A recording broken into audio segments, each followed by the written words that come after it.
my experience with you today. Thanks to Mel and Chris for having me. Mel did share with me when I got here, I'm not near as interesting in person as she found me to be on Facebook, which is a great way to get acquainted. So thanks for that. I appreciate that. What I'm going to share with you today is something I've been doing for about 15 years. It is a slightly different twist on what most of us know to be real estate wholesaling. It's become super popular, I'd say, about the last 2 years, but it's been around for 100 years, the concept of what I'm going to share with you. And I sort of discovered it by accident, and I'll talk a little bit about that 15 years ago and how that all kind of came about, because I think it's helpful to give you some context, and hopefully what I'll be able to give you today will give you an advantage when you leave here, wherever it is that you do business, whatever your business looks like. I believe this is the new way that we should be doing real estate, and that's all. The only thing that I could get out of today is potentially to have a positive impact on one or more people here, so I just appreciate that opportunity. To give you a little bit of oversight about what will be covered, this presentation only takes about 25 or 30 minutes, and I have some time afterwards, so I'd be happy to answer any questions. If something pops up while I'm presenting, by all means, raise your hand and I'll answer it. Try and maybe just make a note or hold on to it till the end, because I can easily get distracted and lose my train of thought, and that could be messy. If you have a question, by all means, raise your hand. If you think it could wait till the end, this only takes about 25 minutes. Just kind of hold on to it, and then we can certainly do a lot of Q&A at the end if you guys have some questions. So what I'm going to share with you is what novations are. It's funny, a lot of people recognize me from maybe social media, or I've been very lucky to have some friends that have some pretty big podcasts and have had me on to talk. And people will meet me and they'll go, oh yeah, you're the novation guy. And we'll start talking and they'll quickly explain to me like their version of what they understand novations to be, and it turns out it's nothing at all like what I've been doing for 15 years. And I believe what I'm going to share with you today to be the best possible application of this tool. Now that may change 5 or 10 years from now, depending on what the market does and how populous it becomes, or if anything changes with regulation. But I've been doing it for 15 years, and I can tell you I know for this to be a significant advantage in my business for over 15 years. So I'm going to explain what it is, and I'm really going to do that by telling you what it's not. Because most of the time when I ask 100 people what they think novations are, 99 times they give me a broken or kind of outdated explanation. I'm going to show you, once you learn novations, how in a normal marketing and sales business and real estate, where generally we can find these deals hidden. So if you leave here today and you have a good understanding of how to do this, you should literally be able to go back and look at your sales funnel and pluck out a handful of deals without any additional marketing cost, without really getting any better at anything like sales or dispositions or construction. So I think that's why it's such a powerful tool. And then what this will likely be able to help you do is reduce any capital expenditures, because typically most investors I know, or business owners, when they want to do more business, they start by spending more money in marketing. This tool will give you the ability to literally increase your business by 25 to 50% without generating a brand new lead. So this is something you can apply to every single lead that nearly every investor already has in their funnel. So let's start by the book definition of what a novation is. In its simplest form, it is a replacement of a term or replacement of an obligation in a contract, okay? So this happens quite a bit in residential and commercial real estate. The way I was introduced to it is that generally a lot of novations happen in general contracting, large-scale government jobs, where someone's, let's say, building a bridge, and inside of that project, there's a rebar contract. And they'll novate that rebar portion of their contract to someone that may specialize in that and can do it quicker for less money, right? So they're novating that obligation in a contract, but they're still the general contractor inside of that entire project. So when I discovered it, it was in 2006 when I got started in real estate. And the first 2 years of my real estate career was I would buy deals, fix them up, and I would sell them on the MLS, right? I was a house flipper. And what happened when the financial crisis started to unfold, I noticed a very noticeable change in the way that I was selling my deals. Prior to 2008, literally nobody that made an offer on my flips was using FHA financing. Why? Well, if you look at what happened in 2005 to 2008, there was a lot of irresponsible lending going on. You could get no doc loans, which means you literally could say, I make $100,000 a year. The lender would say, your word is as good as gold. I don't need any statements. I don't need any tax returns. We'll give you the loan based on your word, right? Probably not the best approach. They had 80-20 loans where you could get an 80% first mortgage and a 20% second mortgage to cover 100% of the purchase price, and you could do that with as low as like a 520 credit score. Those loans didn't turn out to be very good performing loans. A lot of those were foreclosed on. So there was a lot of loan products out there that were super, for lack of a better word, liberal, and turns out that did not fly as the financial crisis started to unfold. So after 2008, like literally the only mortgage you could get was an FHA mortgage because it was government backed and subsidized. So now all of a sudden as a flipper, every single one of my properties, I'm getting offers from FHA buyers. Why does that matter? FHA has a lot of anti-flipping language and restrictions into it. The number one thing is you cannot enter into an agreement with an FHA buyer until after 91 days that you've owned the property. I was accustomed to flipping my houses. I was renovating them in 4 to 5 weeks.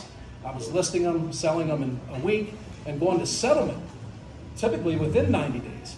Now, because of the FHA restrictions that I'm exposed to, I can't even start the sales process for 91 days. So now I'm looking at probably 5 months total ownership. And at this point in my career, I was doing close to 200 deals. So if you start to think that you're going to keep most of your inventory for 5 months instead of 2 months, it created a big liquidity problem and a big cash problem for me. So I started seeking a solution. And by seeking a solution, I mean I sat with my attorney and took all of my frustration out on him and yelled at him for about 3 months straight. Turns out it worked. And he goes, well, listen. He goes, it sounds like your problem is you have this deed seasoning issue. And I'm like, yeah, that's what I've been saying for 3 months. He goes, well, stop recording the deed. So I thought to myself, I was like, all right, well, I guess that would work. But then when I looked at not recording the deed and having to do renovations and the exposure that came with it, that was not a good fit for me. I didn't like the notion of spending $40,000, $50,000 on a renovation, not having the deed recorded, and then some of my lending relationships that wouldn't work either.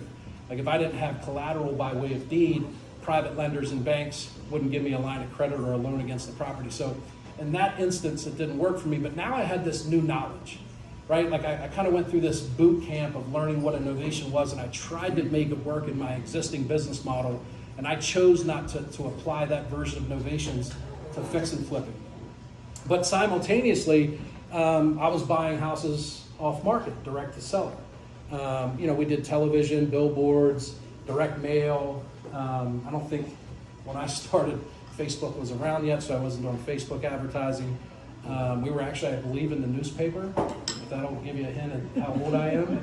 We used to take out like half-page ads. In our area, like Sundays were the big real estate newspaper days, so they had like this little insert in the newspaper, and we spent some money in the newspaper. But anyway, so I would get these direct to seller leads, and I got this like novation hanging out in the back of my bald head, and I'm talking to a seller and they're giving me a price, and I can't make the deal work, and I can't wholesale it, and I can't flip it.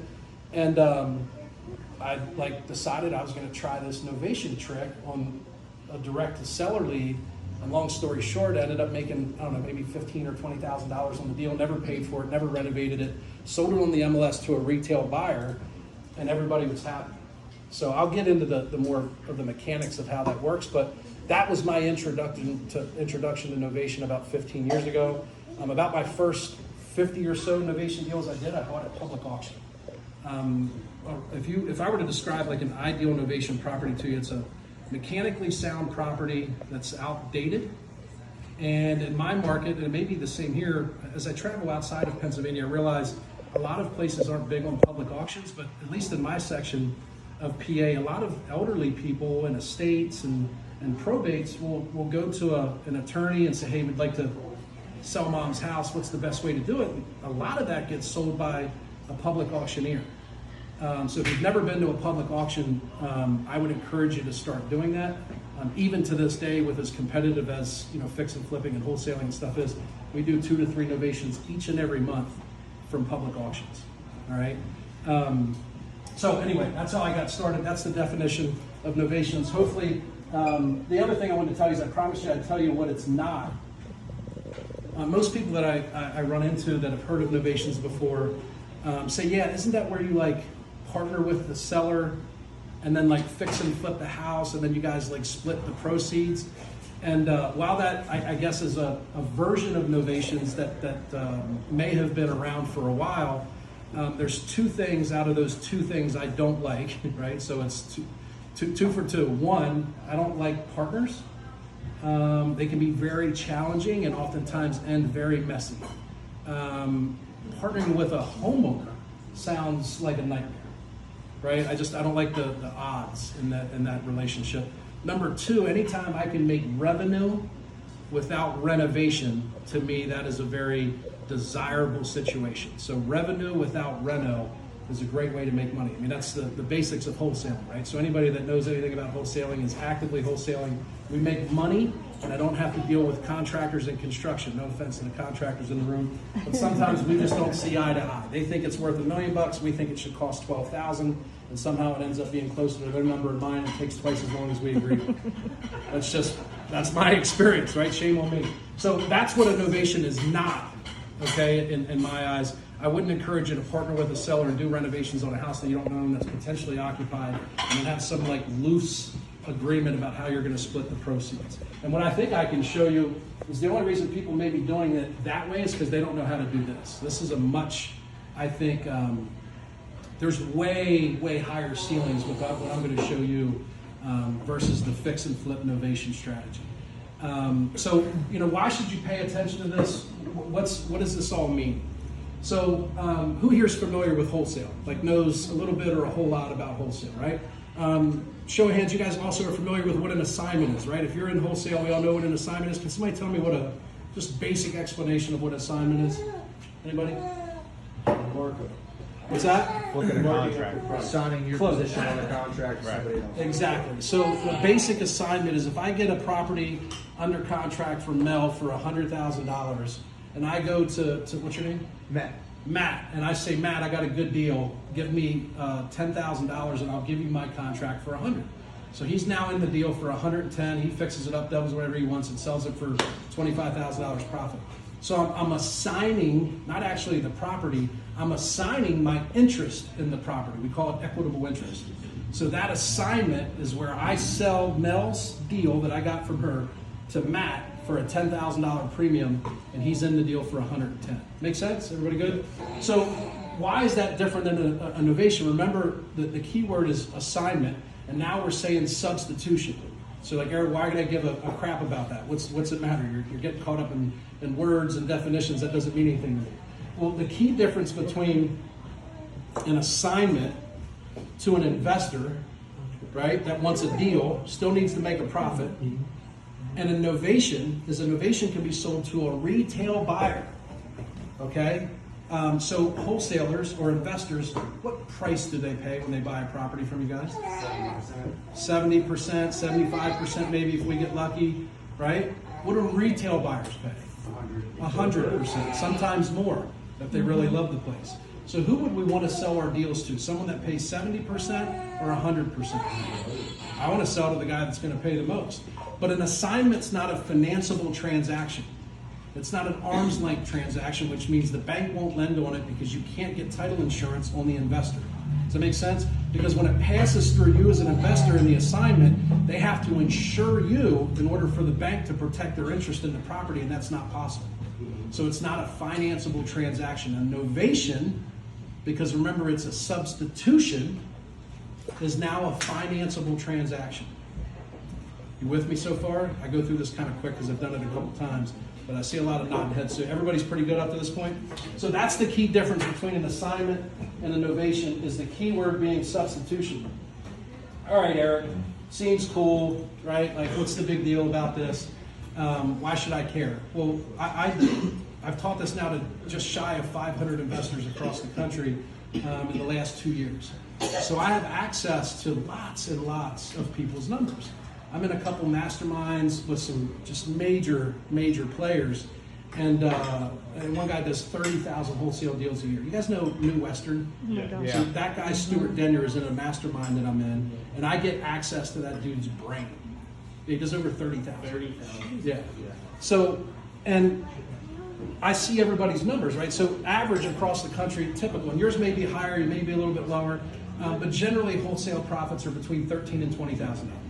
It was closer to 13 pre-COVID. It spiked to closer to 20, 25 in most markets when the market was going crazy, and now it's, in some places, it's sliding back down to like, more realistic human numbers. So what do I see in novations, right? So if we average 13 to 20, why should I do this extra work? Because it's a little bit more work. Why do I want to learn something new? Well, it's because the average profits on these are double. When you look at market per market, wholesale deal to novation deal, it's literally twice as profitable. Okay? So, and again, I'm not fixing up the house. I'm not buying it. I'm not funding it. It's still, I think I have a note down here. If you were to run into somebody in the parking lot, hopefully not when you're in your car, when you're walking, and they said, where were you? And he was like, I was at a real estate meetup. And they go, what was that all about? And I say, well, I learned novations. And they asked you what novations were, your response would be this. It's a wholesale style transaction, right? No renovations, no capital, in a property that's in wholesale condition. You guys know what wholesale is, right? Like, it means it's a property that's okay, it's not a huge fixer-upper, and I'm selling to retail buyers. Wholesale style deal, wholesale style property, selling to retail buyers. Make sense? Simple explanation. So how does this all fit into like a real estate business or a wholesale business? Here's the problem that I see. We saw this, I think, in most markets, again, with the people that I communicate with, is that right around Q1 of 2022, the market started tightening up a little bit. The craziness that we saw for nearly 2 years started to subside. We went from having 30 offers to maybe no offers, or 30 offers to 3 offers, or escalation clauses to I need 10 grand seller's help and a 20 grand discount, right? Hedge funds vanished literally overnight. There was a big pivot in the market. Rates went up, inflation reports were coming out, a lot of turmoil in the marketplace. So I'm going to share with you my perception of the old way, what I consider to be the old way of doing wholesale. I would say, if I were explaining to my 8-year-old that's in 2nd grade, I would say, Maya, the business of wholesaling is finding a needle in a haystack. And she would go, Daddy, what's a haystack? And I would say, well, you know what a needle is, right? And I'd pull out a piece of hay or something, I'd show it to her. And then I'd have a stack of hay that was like this big. And I'd say, I want you to dig in that big pile, and I want you to find me this little needle. Does that feel a little bit like what you guys do in wholesale? You literally have hundreds of leads to try and get like 10 deals, right? If we do a real good job, I can tell you, I talked to some of the world-class investors across the country, the elite. If they generate 100 leads, they'll get 10 deals. That's the best of the best. It's kind of shitty odds. Oh, I'm sorry. It's not the best odds, right? Like literally, if I'm getting a 10% conversion rate, those are not the best odds. So wholesale generally is go out and find a needle in a haystack. By needle, I mean someone that's distressed, that has a property that needs a bunch of work, and is willing to sell it for 50 cents on the dollar. I would invite you to go out here in this dining room and just go up to everybody and offer them 50% of ARV. Like, how many people are going to say, yeah? You might strike out all night, right? If you walked up and started asking people, hey, I'll give you 90% of ARV, you think you might get a deal before the guy that's offering 50%? So the needle in the haystack of acquiring real estate wholesale is trying to find a stressed out dude that owns a house that's all messed up and just wants you to take it from him for 50 cents on the dollar.